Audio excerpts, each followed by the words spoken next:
ഞങ്ങളും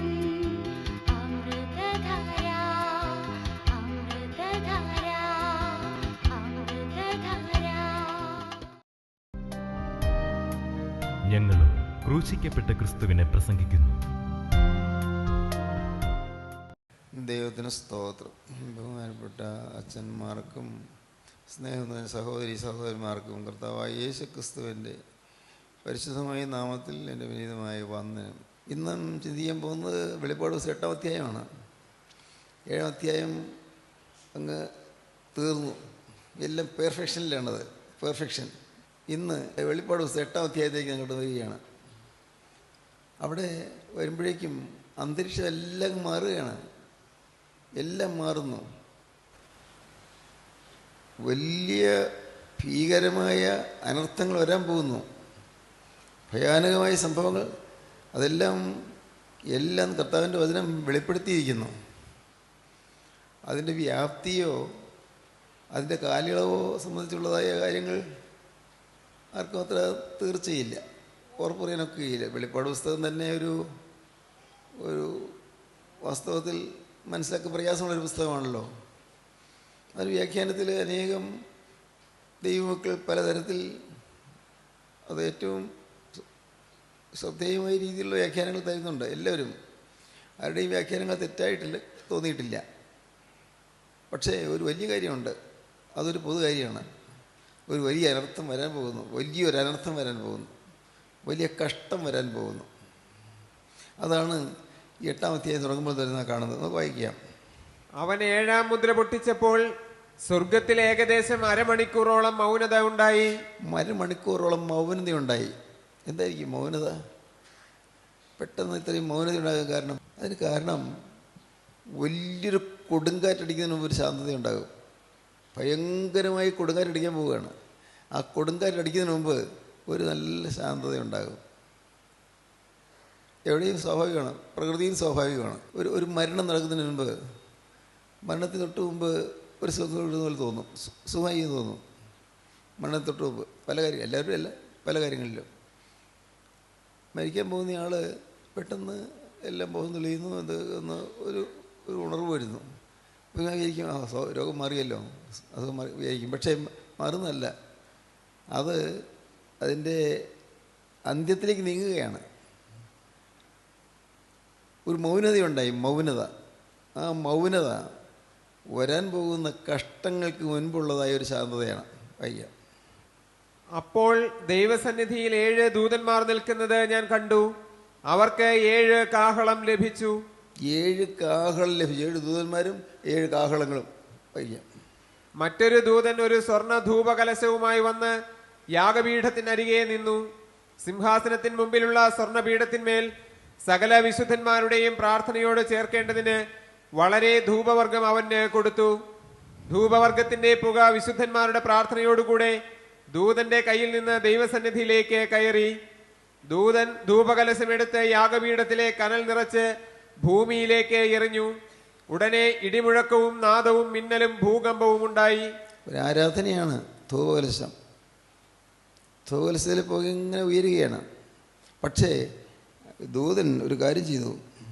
ധൂപകലശം എടുത്ത് ഈ യാഗപീഠത്തിലെ കനൽ നിറച്ച് ഭൂമിയിലേക്ക് എറിഞ്ഞു. അക്ഷരീയമായി കനൽ ആവണമെന്നില്ല, ലിറ്ററലായിട്ട് അക്ഷരീയമായിട്ട് എടുക്കേണ്ട കാര്യമുണ്ടെന്ന് തോന്നുന്നില്ല. വലിയൊരു ഭീകര സംഭവം നടക്കുന്നു മാത്രം ഗ്രഹിച്ചാൽ മതി. കനൽ ഭൂമിയിലേക്ക് എറിഞ്ഞു. അപ്പോൾ എന്തുണ്ടായി? ഉടനെ ഇടിമുഴക്കവും നാദവും മിന്നലും ഭൂകമ്പവും ഉണ്ടായി. ഇടിമുഴക്കമുണ്ടായി, വലിയ നാദമുണ്ടായി, മിന്നലുണ്ടായി, ഭൂകമ്പമുണ്ടായി. ഇതെല്ലാം സംഭവിക്കാൻ പോവുകയാണ്. ഓരോന്നോരോന്നിങ്ങനെ വെളിപ്പെടുത്തി തരികയാണ്. വെളിപ്പാട് പുസ്തകം വാസ്തവത്തിൽ വെളിപ്പെടുത്തലാണല്ലോ, മറഞ്ഞിരിക്കുന്ന വെളിപ്പെടുത്തലാണല്ലോ. ദൈവത്തിന് സ്തോത്രം. മറഞ്ഞിരിക്കുന്നതായ മർമ്മങ്ങൾ ദൈവത്തിൻ്റെ പരിശുദ്ധാത്മാവ് വെളിപ്പെടുത്തി തരുന്നു. വലിയ മഹാകഷ്ടം പിന്നെ ഇതാ വരുന്നു. മിന്നലും നാദവും ഭൂകമ്പവും എല്ലാം ഉണ്ടായിക്കഴിഞ്ഞു. പിന്നെ എന്താണ് ഉണ്ടാകാൻ പോകുന്നത്? അടുത്തത് 7 കാഹളമുള്ള ദൂതന്മാർ 7 കാഹളമൂതുവാൻ ഒരുങ്ങി നിന്നു. ഒന്നാമത്തവൻ ഊതി.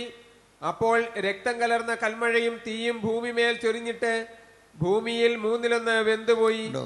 പെട്ടെന്ന് ഇതാ കാര്യങ്ങൾ മാറി പറയുന്നു. ഭൂമിയിൽ 1/3 വെന്തുപോയി. രക്തം കലർന്ന കൽമഴയും തീയും ഭൂമിയിൽ ചൊരിഞ്ഞു. ഭൂമിയിൽ 1/3 വെന്തുപോയി. രക്തം കലർന്ന കൽമഴ വെറും കല്ലായിരിക്കണമെന്നില്ല, മഞ്ഞുകെട്ടുകളായിരിക്കാം, വലിയ കരുത്തുറ്റ മഞ്ഞുകെട്ടുകൾ ആകണമെന്നില്ല, നമുക്കറിഞ്ഞുകൂടാ. രക്തം കലർന്ന കൽമഴ. പ്രിയപ്പെട്ടവർ, നാം ഇതൊക്കെ കേൾക്കുമ്പോൾ നമ്മളൊരു സ്വപ്നം കാണുന്ന പോലെ കേട്ടുകൊണ്ടിരിക്കും അല്ലേ? സ്വപ്നം കാണുന്ന പോലെ തോന്നും. അല്ല, ഇതെല്ലാം റിയാലിറ്റീസാണ്, എല്ലാം സംഭവ്യതകളാണ്, സംഭവിക്കാൻ പോകുന്ന കാര്യങ്ങളാണ്, നടക്കാൻ പോകുന്ന കാര്യങ്ങളാണ്. രക്തം കലർന്ന കൽമഴ.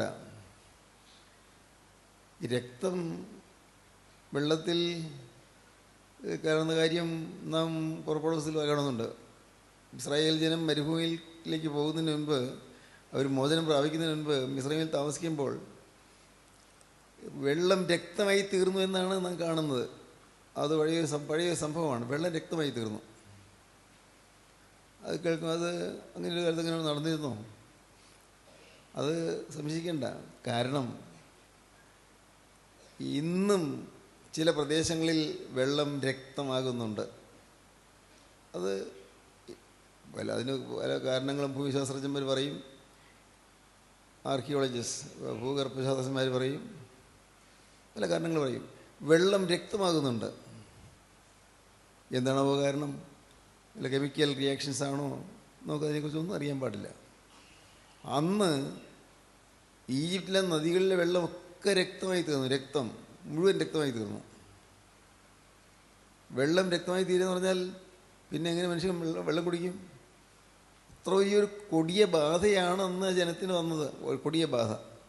എന്നതുപോലെ ഇപ്പോഴിതാ എന്താ കാണുന്നത്? ഒന്നാമത്തെ ഊതി, അപ്പോൾ രക്തം കലർന്ന കൽമഴയും തീയും ഭൂമിയിൽ ചൊരിഞ്ഞിട്ട് ഭൂമിയിൽ 3/3 വെന്തുപോയി. രക്തം കലർന്ന കൽമഴ, തീയും പെയ്യുകയാണ്. തീ പെയ്യുന്നു. അതെല്ലാം ഒരിക്കൽ സംഭവിച്ചതാണ്. സൊദോമിൽ അന്ന് തീയല്ലേ പെയ്തത്? തീയും ഗന്ധകവും കത്തി സൊദോമിൽ വീണു. ഇന്ന് പ്രദേശം ഡെഡ് സീ ആയിട്ട് കാണുന്നു. ഡെഡ് സീ, എല്ലാത്തരം സോൾട്ട്സ്, എല്ലാത്തരം ലവണങ്ങളും അവിടെയുണ്ട്. Dead Sea. ഇതെല്ലാം ഭൂമിശാസ്ത്രം സാക്ഷിക്കുന്ന കാര്യങ്ങളാണ്, ശാസ്ത്രം തന്നെ പറയുന്ന കാര്യങ്ങളാണ്. അന്ന് സൊദോമിൽ വീണതായ ആ ഗന്ധകവും തീയും അത് പടർന്നു വ്യാപിച്ച് എല്ലാത്തരം ലവണങ്ങളും അവിടെ ഉണ്ടായിന്ന്. ഡെഡ് സീ ചാവുകടൽ എന്ന് പറയുന്ന ആ ഡെഡ് സീയിൽ നിന്ന് മനുഷ്യർക്ക് ആ ചാവുകടലിൽ കൂടി ഒരു പ്രയാസം കൊണ്ട് നടക്കണമെങ്കിൽ, കാരണം താണുപോവില്ല, വെള്ളത്തിൽ താണുപോവില്ല. അത് ഇന്നും കാണുന്ന കാര്യമാണ്. ആ ഡെഡ് സീയിൽ എല്ലാത്തരം ലവണങ്ങളുമുണ്ട്. ദൈവത്തിന് സ്തോത്രം. രക്തം കലർന്ന കൽമഴ ഭയങ്കരമായി മനുഷ്യജാതിയെ നശിപ്പിക്കുന്നതാണ്. തീയുണ്ട്, രക്തമുണ്ട്. തീ ആ കൽമഴയിൽ മനുഷ്യർ തകർന്നു പോകും. പെട്ടെന്ന് നമ്മുടെ മധ്യത്തിലേക്ക് കല്ലുവായി എറിയുന്നത് പോലെ മുകളിൽ നിന്ന് ഇങ്ങനെ വന്ന് വീണാൽ എന്തായിരിക്കും സ്ഥിതി? വീണ് പോവില്ലേ? അല്ല, പക്ഷെ മരിച്ചു പോവില്ലേ? എന്തൊരു വേദനകരമായ അനുഭവമായിരിക്കും. അതാണ് പറയുന്നത്. നമുക്ക് കാഹളം ഊതി, അപ്പോൾ രക്തം കലർന്ന കൽമഴയും തീയും ഭൂമിയിൽ ചൊരിഞ്ഞു, ഭൂമിയിൽ 3/3 വെന്തുപോയി. പിന്നെ അടുത്തത്, വൃക്ഷങ്ങളിൽ 1/3 വെന്തുപോയി. വൃക്ഷങ്ങൾക്ക് പോലും കീഴ്പറ്റി. എല്ലാ വൃക്ഷങ്ങളിൽ 1/3 വെന്തുപോയി. പിന്നെ എല്ലാ പച്ചപ്പുല്ലും വെന്തുപോയി. പച്ചപ്പുല്ലും വെന്തുപോയി. എല്ലാം കരിഞ്ഞുണങ്ങി. സ്തോത്രം. ഇന്ന് ആധുനിക മനുഷ്യൻ ഇതൊക്കെ ചിന്തിക്കുമ്പോൾ, ഒന്നും അറിയാൻ വയ്യാത്ത മനുഷ്യൻ ഇതൊക്കെ നടക്കുമോ, എങ്ങനെയാണ് ചിന്തിക്കും, സംശയിക്കും. പക്ഷേ ശാസ്ത്രം അറിയാവുന്നവർ, ശാസ്ത്രീയ ബോധമുള്ളവർ, അവർക്ക് സംശയമില്ല. കാരണം ഇതെല്ലാം സംഭവിക്കാവുന്നത് തന്നെ. ചരിത്രം അറിയാവുന്നവർക്കറിയാം ഇതെല്ലാം ഇതുപോലുള്ള കാര്യങ്ങൾ ചെറുതോ വലുതോ ആയ രീതിയിൽ ലോകത്ത് പലയിടത്തും സംഭവിച്ചിട്ടുണ്ട് താനും. ഇമാതിരിയുള്ളതായ ചില വലിയ പീഡകളോ ബാധകളോ വന്നിട്ടുണ്ട്. ഞാൻ the impact of science on society എന്ന് പറയുന്നൊരു പുസ്തകം വായിച്ചതല്ല, പഠിച്ചു. കാരണം പഠിക്കണമായിരുന്നു. The impact of science on society, സമൂഹത്തിൽ ശാസ്ത്രത്തിനുള്ളതായ സ്വാധീനം. The impact of science on society, Bertrand Russell എഴുതിയതാണ്. ബർട്ടൺ റസൽ BA-ക്കുള്ളൊരു ടെക്സ്റ്റ് ബുക്കായിരുന്നു. ഞാനത് വായിച്ച് ആസ്വദിച്ചു. കാരണം അദ്ദേഹം ഒരു നിരീശ്വരനായിരുന്നു. പറയുന്നതിൽ ദൈവവിശ്വാസമൊന്നും ഉണ്ടായിരുന്നില്ല. പക്ഷേ അദ്ദേഹം പറയുന്ന എല്ലാ കാലങ്ങളിലും വലിയ വലിയ ബാധകൾ ജനത്തിൽ വരാറുണ്ടെന്ന്. വലിയ വലിയ ബാധകൾ. ചിലയിടത്ത് വലിയ തീ കത്തിപ്പടരുന്നതായ അഗ്നിബാധ, ചിലയിടത്ത് വലിയ മഞ്ഞ് വീഴ്ച, ഭയങ്കരമായ മഞ്ഞുകട്ടകൾ വീഴുന്നു. കല്ലുപോലെ ഉരുണ്ട കല്ലുപോലെ മഞ്ഞുകട്ടകൾ വീഴുന്നു. ചിലയിടത്ത് മഹാവ്യാധികൾ വരുന്നു, വലിയ വ്യാധികൾ, മഹാവ്യാധികൾ, വലിയ ബാധകൾ, മഹാവ്യാധികൾ, ചികിത്സയില്ലാത്ത രോഗങ്ങൾ, മഹാവ്യാധികൾ. അതെല്ലാം ചരിത്രത്തിൽ നിന്ന് തെളിവെടുത്ത് അദ്ദേഹം ഓരോന്നോരോന്നും വിവരിക്കുന്നുണ്ട്. അദ്ദേഹം അവിടെ പറയുന്നത് മനുഷ്യജാതിയുടെ നിലനിൽപ്പ് സാധ്യമാകുന്നത് ഇങ്ങനെയുള്ളതായ അനേകം യാതനകൾ കൂടിയാണെന്ന്, അനേകം ദുരിതങ്ങൾ കൂടിയാണെന്ന്, അനേകം ബാധകൾ കൂടിയാണെന്ന്. എന്ന് പറഞ്ഞാൽ ഈ അനേകം ബാധകൾ ഉണ്ടാകുന്നതുകൊണ്ട് മനുഷ്യന് നിലനിൽക്കുന്നത്. ഇല്ലെങ്കിൽ ബാധകൾ കുറേ പേര് പോയാലും കുറേ പേര് ജീവിക്കുന്നു. അങ്ങനെ മനുഷ്യജാതി നിലനിൽക്കുന്നു. ഈ ബാധകൾ മനുഷ്യജാതി നിലനിർത്തുന്നു. ഞങ്ങളിപ്പോൾ മനസ്സിലായി കാണില്ല. നല്ലൊരു പ്രബന്ധമായിരുന്നു അദ്ദേഹം പറഞ്ഞ വാക്കുകൾ. അദ്ദേഹം എഴുതിയ the history of western philosophy എന്ന് പറയുന്ന പുസ്തകമുണ്ട്. ഹിസ്റ്ററി ഓഫ് വെസ്റ്റേൺ ഫിലോസഫി, പാശ്ചാത്യ തത്വശാസ്ത്രത്തിൻ്റെ ചരിത്രം. അതിനകത്ത് അദ്ദേഹം പറയുന്ന കാര്യങ്ങൾ കുറെ കൂടി വിപുലമായ രീതിയിൽ, വിശാലമായ രീതിയിൽ, വളരെ അർത്ഥവത്തായ രീതിയിൽ അദ്ദേഹം വിവരിക്കുന്നുണ്ട്. മുഴുവൻ നടന്ന കാര്യങ്ങളാണ്, അല്ല നടക്കാത്ത കാര്യങ്ങളല്ല, നടന്ന കാര്യങ്ങൾ. ഒരു ശാസ്ത്രീയ വീക്ഷണത്തോടു കൂടി അദ്ദേഹം താത്വിക അവബോധത്തോടുകൂടി വിവരിക്കുന്ന പുസ്തകമാണ് ഹിസ്റ്ററി ഓഫ് വെസ്റ്റേൺ ഫിലോസഫി. അതിന് അദ്ദേഹത്തിന് നോബൽ സമ്മാനം കിട്ടി. അതിനെക്കുറിച്ച് പറയാനല്ല, ലോകത്തിലെ ശാസ്ത്രജ്ഞന്മാരും ചരിത്രകാരന്മാരും ബുദ്ധിജീവികളും അതാത് കാലത്ത് വന്ന ചില പ്രപഞ്ച മഹാശക്തികളുടെ വിക്ഷോഭം മൂലം വരുന്ന കെടുതികളെക്കുറിച്ച് പറഞ്ഞിട്ടുണ്ട്, അനർത്ഥങ്ങൾ വരുന്നതിനെക്കുറിച്ച് പറഞ്ഞിട്ടുണ്ട്. അതുപോലുള്ള അനർത്ഥമല്ല ഇനി വരാൻ പോകുന്ന അനർത്ഥം. അതുകൊണ്ടാണ് പറയുന്നത് ഭയങ്കരമായി അനർത്ഥം വരാൻ പോകുന്നു. നമ്മുടെ കാലത്താണോ എന്ന് അറിയാൻ പാടില്ല, നമ്മുടെ ആയുഷ്കാലത്താണോ നമുക്കറിയാൻ പാടില്ല. വരും. ഒരുപക്ഷേ നമ്മുടെ കാലത്തായി കൂടുന്നില്ല. ദൈവത്തിന് സ്തോത്രം. ഇതൊക്കെ ചിന്തിക്കുമ്പോൾ എന്താ ചിന്തിക്കുന്നത്? നമ്മുടെ മനസ്സിലെന്താ മനസ്സിൽ വരേണ്ടത്? എൻ്റെ കർത്താവേ, ഈ വലിയ അനർത്ഥങ്ങൾ വരുമ്പോഴും എന്നെ കാക്കുവാൻ ഇസ്രായേലിൻ്റെ പരിപാലകൻ മയങ്ങുകയില്ല, ഉറങ്ങുകയുമില്ല. യഹോവ എൻ്റെ പരിപാലകൻ. പകൽ സൂര്യനെങ്കിലും രാത്രി ചന്ദ്രനെങ്കിലും നിന്നെ ബാധിക്കുകയില്ല. സൂര്യനാകട്ടെ ചന്ദ്രനാകട്ടെ ബാധിക്കുകയില്ല. പ്രകൃതിശക്തികളൊന്നും ബാധിക്കുകയില്ല. വാഗ്ദത്തമുണ്ട്. ദൈവമക്കൾക്കൊരു പ്രൊട്ടക്ഷൻ കിട്ടും. ദൈവമക്കൾക്കൊരു ഒരു ഒരു സംരക്ഷണം കിട്ടും. ദൈവമക്കൾക്കുള്ളതൊരു ഒരു വലിയ പദവിയാണ് ദൈവിക പ്രൊട്ടക്ഷൻ എന്നുള്ളത്. ദൈവമക്കൾക്കുള്ളതായ ഒരു വലിയൊരു ഭാഗ്യവുമാണ് ദൈവിക പ്രൊട്ടക്ഷൻ, ഡിവൈൻ പ്രൊട്ടക്ഷൻ. ദൈവികമായി പ്രൊട്ടക്ഷൻ എന്ന് വെച്ചാൽ സംരക്ഷണം. ദൈവം ഒരു സംരക്ഷണം നമുക്ക് തരും. എന്നാൽ ഈ വരുന്ന മഹാബാധയിൽ എങ്ങനെയാണ് സംഭവിക്കാമെന്ന് നമുക്ക് അറിയാൻ പാടില്ല. വരാൻ പോകുന്ന നിത്യതയിലേക്കുള്ളതായ ആ ഗതിയിൽ അന്ന് വരാൻ പോകുന്ന ആ ഭയങ്കരമായ രൂപത്തിൽ ദൈവമക്കളത് എങ്ങനെയാണ് ബാധിക്കുന്നത് നമുക്ക് അറിയാൻ പാടില്ല. ഒരു പക്ഷേ ചില ജ്യോതിശാസ്ത്രന്മാർ പറയുന്നത് ആ വലിയ മഹാബാധകൾക്ക് മുൻപ് തന്നെ സഭ ഇവിടെ നിന്ന് എടുക്കപ്പെടുമെന്നാണ്. വലിയ മഹോപദ്രവം വരുന്നതിന് മുന്നേ സഭ അങ്ങ് ചേർക്കപ്പെടും. സഭ പറന്നു പോകും. സഭ എന്ന് പറഞ്ഞാൽ ഓർത്തഡോക്സ് സഭ, യാക്കോബ സഭയൊന്നുമല്ല കേട്ടോ. സഭ എന്ന് പറഞ്ഞാൽ വിശുദ്ധ സഭ. വിശുദ്ധ സഭ അത് നിങ്ങളുടെ മനസ്സിൽ എപ്പോഴും ഉണ്ടായിരിക്കണം. സഭ എന്ന് പറയുമ്പോഴേക്കും നിങ്ങളുടെ മനസ്സിൽ എപ്പോഴും ഉണ്ടായിരിക്കണം. ഈ ഒരിക്കലും ഏതെങ്കിലും ഒരു പ്രത്യേക സമുദായത്തെ അല്ല അത് വീക്ഷിക്കുന്നത്. സഭ വിശുദ്ധ സഭയാണ്.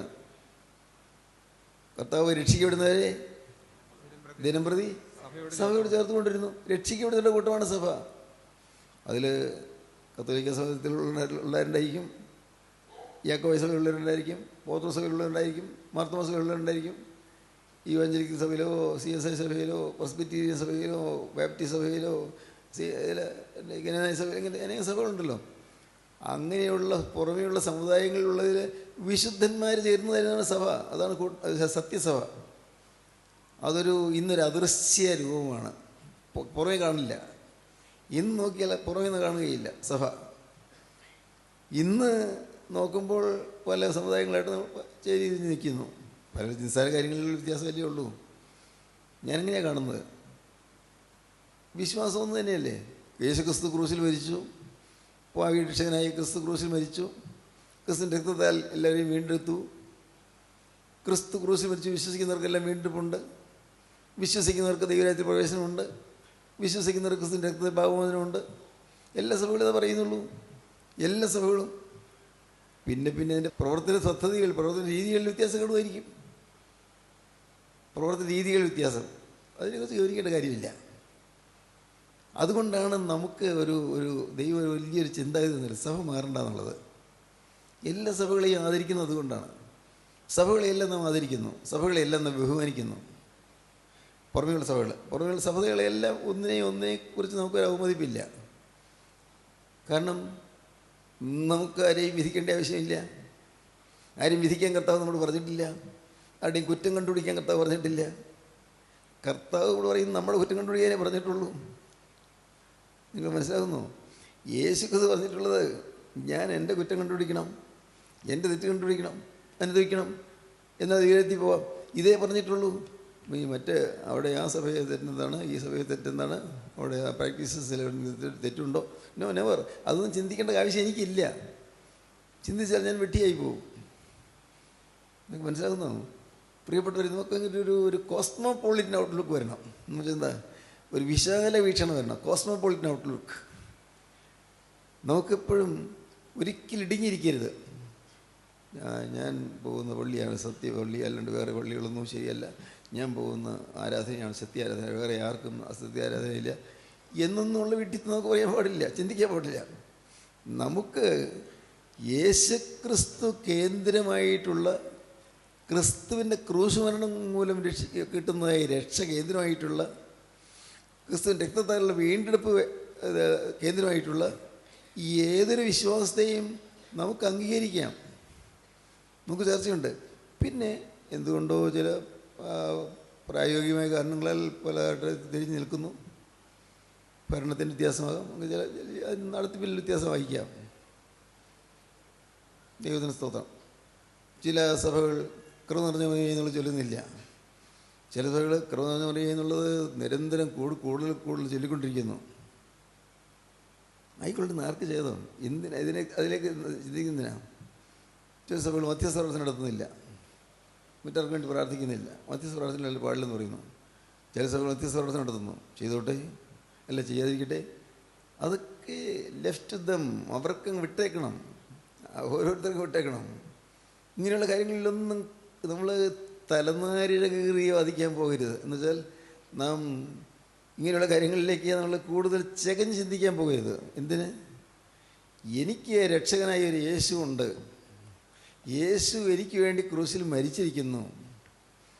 യേശു എന്നെ വീണ്ടെടുക്കാൻ തൻ്റെ രക്തം ചിന്തിയിരിക്കുന്നു, തൻ്റെ ദിവ്യജീവൻ വെടിഞ്ഞിരിക്കുന്നു. ക്രൂശിൽ മരിച്ച ക്രിസ്തു ഇന്നും ജീവിക്കുന്നു. ക്രിസ്തു എന്നെ സ്നേഹിക്കുന്നു. എൻ്റെ ഓരോ നിമിഷവും ക്രിസ്തു എന്നെ കാണുകയും എന്നെ കാക്കുകയും ചെയ്യുന്നു. കാണുക മാത്രമല്ല, കാക്കുകയും ചെയ്യുന്നു. ക്രിസ്തു ഉയർത്തെഴുന്നേറ്റ് ജീവിക്കുന്ന ക്രിസ്തു സ്വർഗ്ഗാരോഹണം ചെയ്തു പോയെങ്കിലും ക്രിസ്തുവിൻ്റെ ആത്മാവ് ഇന്നും ഭൂമിയിൽ വ്യാപരിച്ചു കൊണ്ടിരിക്കുന്നു. എല്ലായിടത്തും ക്രിസ്തുവിൻ്റെ ആത്മാവ് വ്യാപരിച്ചു കൊണ്ടിരിക്കുന്നു.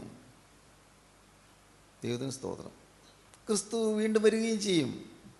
വിശുദ്ധന്മാർ ചേർക്കപ്പെടും. അന്ന് വിശുദ്ധന്മാർ ചേർക്കപ്പെടുമ്പോൾ ഞാനും ആ കൂട്ടത്തിലുണ്ടാകണം. ഇത്രയേ ഉള്ളൂ. വളരെ നിർമ്മലമായ വിശ്വാസം. കൂടുതലൊന്നും അതിൽ നമുക്ക് ചിന്തിക്കേണ്ട ആവശ്യമില്ല. നിർമ്മലമായ വിശ്വാസം, വളരെ ലളിതമായ വിശ്വാസം. ക്രിസ്തു വിശുദ്ധന്മാർ ചേർക്കാൻ വരുമ്പോൾ ഞാനും പറക്കും, ഞാനും പറന്നുയരും. സ്തോത്രം. ഇതാണ് ഓരോ വിശുദ്ധൻ്റെയും പ്രത്യാശ, ഓരോ വിശ്വാസിയുടെയും പ്രത്യാശ. യേശുക്രിസ്തു വീണ്ടും വരുമ്പോൾ ഞാനും ചേർക്കപ്പെടും എന്നുള്ള വിശ്വാസം, അതൊരു പ്രത്യാശയാണ്. ഞാനും കേൾക്കും കാഹളധ്വനി. ഉറക്കത്തിലായാലും ശരി, ഉണർവിലായാലും ശരി, പകലായാലും ശരി, രാത്രിയായാലും ശരി, ജോലിയായാലും ശരി, അല്ല വിശ്രമത്തിലായാലും ശരി, ഞാനും കേൾക്കും ക്രിസ്തുവിൻ്റെ കാഹളധ്വനി. അവൻ്റെ ശബ്ദം കേട്ട് ഞാനും പറക്കും, കാഹളധ്വനി കേട്ട് ഞാനും പറക്കും. ഒരു ശരീരം മാറും. പറക്കുന്ന ആത്മാവിൻ്റെ ചിറക്, ആത്മാവിൻ്റെ സ്തുതി ലഭിച്ച് പറക്കുന്ന കൂട്ടത്തിൽ ഞാനും ഉണ്ടാകും. ഞാനും പറന്നെത്തും. അവിടെ മധ്യാകാശത്തിലേക്ക് വിശുദ്ധന്മാർ ചേർന്ന കൂട്ടത്തിലേക്ക് ഞാനും എത്തും. ഈ ഒരു പ്രത്യാശ, ഒരു വിശ്വാസം മാത്രം മതി നമുക്ക്. അതിൽ ഉറച്ചു നിൽക്കണം, ആ വിശ്വാസത്തിൽ ഉറച്ചു നിൽക്കണം. കാരണം ഞാനും പറക്കുമെന്ന് മിഥ്യയായിട്ട് വെറുതെ ഇങ്ങനെ വിചാരിച്ചുകൊണ്ട് പോയാൽ പോരല്ലോ. ഞാനും പറക്കും, ഞാനും രൂപാന്തരപ്പെടുമെന്നൊക്കെ വെറുതെ ഒന്ന് ചിന്തിച്ചിട്ട് കാര്യമില്ലല്ലോ. അതിനുള്ള യോഗ്യതയോട് പ്രാപിക്കണം. ഒരുമിച്ച് ഇവിടെ വെച്ച് ഇവിടെ ഒരുമിച്ച് നല്ലൊരു ഒരുമിച്ച് ജീവിക്കുന്ന സ്ഥലത്ത് ഇവിടെ ഈ ഭൂമിയിൽ വെച്ച് തന്നെ നമുക്ക് അതിനുള്ള യോഗ്യത പ്രാപിക്കണം. കാരണം എപ്പോഴാണ് വരുന്നത് അറിഞ്ഞുകൂടാ. കർത്താവിൻ്റെ വരവ് എപ്പോഴും നമുക്ക് അറിഞ്ഞുകൂടാ. അതുകൊണ്ട് എപ്പോഴും ഇരിക്കണം. അങ്ങനെ വിശുദ്ധന്മാർ ചേർക്കപ്പെട്ടതിന് ശേഷം, വിശുദ്ധന്മാർ മധ്യാകാശത്തിലേക്ക് ഉയർന്നതിന് ശേഷം പിന്നീട് ഭൂമിയിൽ നടക്കുന്ന കാര്യങ്ങളാണ് ഈ മഹോദരവും എന്ന് ചിന്തിക്കുന്ന അനേകം വേദപണ്ഡിതന്മാരുണ്ട്. അല്ല, വിശുദ്ധന്മാർ ഈ ഭൂമിയിൽ ജീവിക്കുമ്പോൾ തന്നെ അനേകം കഷ്ടങ്ങളവർക്ക് വരുന്നതിനെക്കുറിച്ചും ചിന്തിക്കുന്നു. അതും അതിനെക്കുറിച്ച് പറയുന്നുണ്ട്. വിശുദ്ധന്മാർ ഭൂമിയിൽ ജീവിക്കുന്നു, അവർക്ക് അനേകം കഷ്ടങ്ങൾ വരുന്നു. വിശുദ്ധന്മാരാണ്, പിന്നെന്താ കഷ്ടം വരുന്നത്? കഷ്ടം വരുന്നത് ഒരിക്കലും പാപത്തിന് ശിക്ഷയാണെന്ന് വിചാരിക്കരുത്. കഷ്ടം വരുന്നത് ശുദ്ധീകരണമാണ്, അതൊരു ഭാഗ്യമാണ്. കഷ്ടം നമുക്ക് വരുമ്പോൾ, ആളുകൾ നമ്മൾ എതിർക്കുമ്പോൾ, സമൂഹത്തിൽ നമുക്ക് പലതരത്തിലുള്ളതായ പ്രയാസങ്ങളും ആക്രമണങ്ങളും നേരിടുമ്പോൾ, ആക്രമണം വെച്ചാൽ ശാരീരിക ആക്രമണമൊന്നും ആകണമെന്നില്ല, ബൗദ്ധികമായ ആക്രമണം എന്ന് പറഞ്ഞാൽ ഇൻ്റലക്ച്വൽ അറ്റാക്ക്, ബൗദ്ധികമായ ആക്രമണങ്ങൾ. മറ്റുള്ളവർ നമ്മളെ ദുഷിക്കുന്നു, പഴിക്കുന്നു, നിന്ദിക്കുന്നു, നമ്മളെ അപഹസിക്കുന്നു, നമ്മൾ തരം താഴ്ത്തുന്നു. അല്ല, ഒരുപക്ഷെ നമ്മുടെ വീട്ടിൽ തന്നെ നമുക്ക് എതിർപ്പുണ്ടാകുന്നു. വീട്ടിൽ തന്നെ ഭാര്യ അനുകൂലമല്ല, ഭാര്യ വചനം കേൾക്കാൻ സമ്മതിക്കുന്നില്ല. അങ്ങനെയുള്ള വീടുകളുണ്ട്. ഭർത്താവ് വചനം കേൾക്കാൻ സമ്മതിക്കില്ല, ടി വി ഓൺ ചെയ്ത് നമ്മൾ പ്രസംഗം കേൾക്കുമ്പോഴേക്കും പെട്ടെന്ന് ടി വി ഓഫ് ചെയ്യുന്ന ഭർത്താക്കന്മാരുണ്ട്. പെട്ടെന്ന് ടി വി ഓഫ് ചെയ്യുന്ന മക്കളുണ്ട്. പാവം അമ്മയ്ക്ക് കേൾക്കണമെന്നുണ്ട്, പക്ഷേ കേൾക്കാൻ നിർവാഹമില്ല. ഇതെല്ലാം ഒരുതരം അറ്റാക്സാണ്, ആക്രമണങ്ങളാണ്. ഇതൊക്കെ എത്ര നിസ്സാരം. ദൈവമക്കൾക്ക് ഇതുപോലുള്ള കഷ്ടങ്ങളൊക്കെ ധാരാളമായിട്ടുണ്ട്. എല്ലാവർക്കും ഉണ്ട്. കഷ്ടമില്ല എന്ന് പറയാനൊക്കെയില്ല, ഉണ്ട്, കഷ്ടമുണ്ട്. പക്ഷെ കഷ്ടമുണ്ട് എങ്കിലും ധൈര്യപ്പെടുകയും ഞാൻ ലോകത്ത് ജയിച്ചിരിക്കുന്നതാണ് കർത്താവ്. നീ കഷ്ടമുണ്ട്, പേടിച്ച് മാറണ്ട. ദുരിതം കാണുമ്പോൾ നീ ഭയന്ന് മാറണ്ട. പ്രശ്നങ്ങളുണ്ടാകുമ്പോൾ നീ ഭയന്ന് മാറണ്ട. പ്രശ്നങ്ങളുണ്ട്, നേരിടാൻ നാം തയ്യാറാകണം. പ്രശ്നങ്ങളുണ്ട്. ദൈവത്തിന് സ്തോത്രം. ഈ ആത്മീയ ജീവിതമുണ്ടല്ലോ, അത് നിങ്ങൾ ശരിക്ക് അനുഭവിച്ചു തുടങ്ങുമ്പോൾ നിങ്ങൾക്ക് മനസ്സിലാകും. ഓ, സോ ഹൊറിബിൾ, ഇത് എന്ത് ഭയങ്കര കർത്താവെന്ന് വിചാരിക്കും. എങ്ങനെ ഇതിനെ നേരിടും? എൻ്റെ ഇത്രയും കാലത്തെ ജീവിതം കൊണ്ട്, ആത്മീയ ജീവിതത്തിലാണെങ്കിലും എൻ്റെ ജീവിതം കൊണ്ട് എനിക്ക് മനസ്സിലായി, ഒരുപടി ആക്രമണങ്ങൾ, അറ്റാക്സ്, ഒരുപടി പരിഹാസങ്ങൾ, ഒരുപടി നിന്ദകൾ, ഒരുപടി ആക്ഷേപങ്ങൾ, തന്നെയല്ല ഒരുപടി തെറ്റിദ്ധാരണകൾ. എന്താണ് തെറ്റിദ്ധാരണകൾ? സുവിശേഷം ആരെയും നോവിക്കാതെ, നമ്മൾ ലക്ഷ്യം ആരെയും നോവിക്കുക എന്നുള്ളതല്ലല്ലോ. ആണോ? അല്ലല്ലോ. തെറ്റിദ്ധാരണ ഉണ്ടായിരുന്നു. ഭാഗ്യവശാൽ തെറ്റിദ്ധാരണകൾ മാറി വരുന്നു. തെറ്റിദ്ധാരണകൾ മാറുന്നു. ദൈവത്തിന് സ്തോത്രം. പ്രിയപ്പെട്ടവരെ, ഞാൻ പറഞ്ഞത്, അനേകം പേര് യേശുക്രിസ്തുവിൻ്റെ വേലയ്ക്ക് വേണ്ടി തങ്ങളെ തന്നെ വിട്ടുകൊടുത്ത് തങ്ങളെ തന്നെ മുഴുവനായിട്ട് ചെലവഴിക്കുന്നു. നമ്മൾ അനേകം ഇതൊന്നും അറിയുന്ന പോലുമില്ല. ആർക്കും അത് ചിന്താവിഷയമല്ല. അനേകരുടെ തെറ്റിദ്ധാരണകൾ മാറുന്നു. അതുമൂലം അനേകർ രക്ഷപ്പെടുന്നു. അനേകർ ദൈവരാജ്യത്തിലേക്ക് പ്രവേശനം പ്രാപിക്കുന്നു. അനേകരുടെ പാപങ്ങൾ പരിഹരിക്കപ്പെടുന്നു, പാപമോചനം കിട്ടുന്നു. അനേകർ സമാധാനം അനുഭവിക്കുന്നു. അനേകം കുടുംബങ്ങൾ, ഒന്ന് ചിന്തിച്ച് നോക്കൂ, എത്ര കുടുംബങ്ങളാണ് ഇപ്പോൾ രക്ഷപ്പെട്ടത്? നിങ്ങൾക്കറിയാമോ? എത്ര കുടുംബങ്ങൾ, മദ്യപാനം കൊണ്ട് മുടിഞ്ഞു പോയ എത്രയോ കുടുംബങ്ങൾ ഇന്ന് സമാധാനമായിട്ട് ജീവിക്കുന്നു. എല്ലാം വിറ്റ് കുടിച്ച് നശിപ്പിച്ചുകൊണ്ടിരുന്ന കുടുംബങ്ങളിൽ നിന്ന് സമാധാനമുണ്ട്. മുഴുവൻ വിറ്റ് അങ്ങ് തീരുകയാണ്. മുഴുവൻ കുടിച്ച് നശിപ്പിക്കുന്ന കുടുംബങ്ങൾ. പാവം ഭാര്യയ്ക്ക് എന്ത് ചെയ്യാൻ പറ്റും? ഭർത്താവ് വലിയ പരാക്രമിയെ പോലെ എല്ലാം അടയ്ക്കുവാണ്. അദ്ദേഹം തീരുമാനിക്കുന്നു, ഇന്നത് തീരുമാനിക്കുന്നു, വിൽക്കുന്നു, പൈസ മേടിക്കുന്നു, മദ്യം കുടിക്കുന്നു, അവനങ്ങ് രസിച്ച് ജീവിക്കുന്നു, എല്ലാം മുടിയുന്നു. പാവം കൊച്ചുങ്ങളോ, അവരുടെ കാര്യം കഷ്ടം. എത്രയെത്ര കുടുംബങ്ങൾ രക്ഷപ്പെട്ടെന്നറിയാമോ നമ്മുടെ ഈ കൂട്ടായ്മയിൽ വചന ശുശ്രൂഷ മൂലം? ദൈവത്തിന് സ്തോത്രം. ഞാൻ ദൈവത്തെ മഹത്വപ്പെടുത്തുന്നു. ദൈവത്തിന് സ്തോത്രം. നിങ്ങളും ഓടി ഇറങ്ങണം കർത്താവിൻ്റെ വേലയ്ക്ക്, വിശുദ്ധന്മാരുടെ സംഘത്തിലേക്ക്. അനേകരെ കൂട്ടുവാനായിട്ട് നിങ്ങളും പുറപ്പെടണം, വിശുദ്ധന്മാരുടെ സമൂഹത്തിലേക്ക്. ദൈവത്തിന് സ്തോത്രം. നമുക്ക് പ്രാർത്ഥിക്കാം. കാരുണ്യവാനേ മഹാപരിശുദ്ധനായ ഞങ്ങളുടെ സ്വർഗീയ പിതാവേ, ഈ അനുഗ്രഹീതമായ സുദിനത്തിനായി ഞങ്ങൾ നിന്നെ സ്തുതിക്കുന്നു, ഞങ്ങൾ നിന്നെ സ്തോത്രം ചെയ്യുന്നു. തിരുവചനം ഞങ്ങൾക്ക് തന്നതിനായി സ്തോത്രം. ഞങ്ങളുടെ ദൈനംദിന ജീവിതത്തിൽ യേശുക്രിസ്തുവിനെ വഹിക്കുവാനുള്ളതായ ഭാഗ്യം ഞങ്ങൾക്ക് പ്രദാനം ചെയ്യാമെന്നുള്ള വാഗ്ദത്തം തന്നതിനായി സ്തോത്രം. എല്ലാവരെയും തൊടണമേ, എല്ലാവരെയും അനുഗ്രഹിക്കണമേ. നാഥാദിൻ്റെ രണ്ടാമത്തവരുണ്ട് ഞങ്ങൾ ഒരുക്കണമേ. യേശുക്രിസ്തുവിൻ്റെ സ്നേഹനിർനാമത്തിൽ പ്രാർത്ഥിക്കുന്നു, കൃപയോടെ കേൾക്കണമേ. ആമേൻ. ഈ ആശ്വാസ സന്ദേശം നിങ്ങൾ ശ്രദ്ധിച്ചുവല്ലോ. നിങ്ങളുടെ അഭിപ്രായങ്ങളും പ്രാർത്ഥനാ വിഷയങ്ങളും ഞങ്ങളെ എഴുതി അറിയിക്കുമല്ലോ. ഞങ്ങളുടെ വിലാസം: professor M.Y. Yohannan, post box number 17, Kolenchery 682311. Phone 9142303096.